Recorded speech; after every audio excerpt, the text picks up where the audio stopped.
In the Indian subcontinent, a religion known as Hinduism today was spreading. The fundamental principle was that the human soul was part of a universal soul, or deity, and that the final goal of humankind is to be unified with that soul. Beautiful. From its inception, Hindus worshipped many gods, including female goddesses.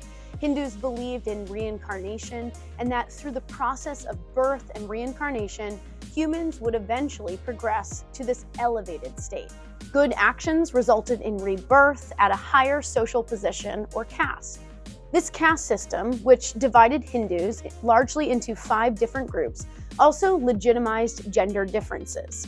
Being female was somehow a punishment for poor behavior in a previous life, and each caste had different ideals of womanhood. Like other spiritual traditions around the world who viewed women with hostility, misogynistic Hindu laws entrenched this patriarchy into the tradition. The laws of Manu, for instance, composed in the early Common Era, stated that embryos were born male, and the female babies were mutilated males produced by weak semen. Gross. It advocated for child marriage and stated a virtuous wife should constantly serve her husband like a god. I'm about to vomit. It prescribed a philosophy similar to the 3 obediences found in ancient China. It also argued that a woman could only achieve spiritual salvation through her husband, and also equated all women, especially during menstruation, with polluted lower castes.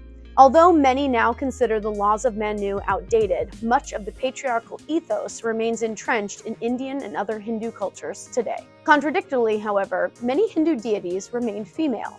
Unlike the Jewish and Christian faiths, where all male god was elevated over pagan female goddesses, some of these goddesses were powerful, fearsome, and destructive.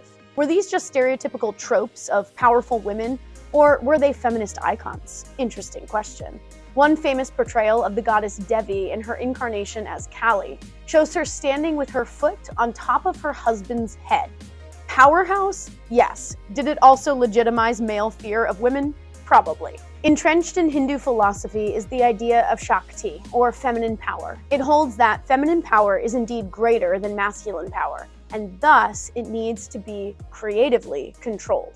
Nevertheless, it is believed that Shakti and the masculine entity Shiva are equally codependent, and thus Hinduism can also provide a great model of equality at a spiritual level.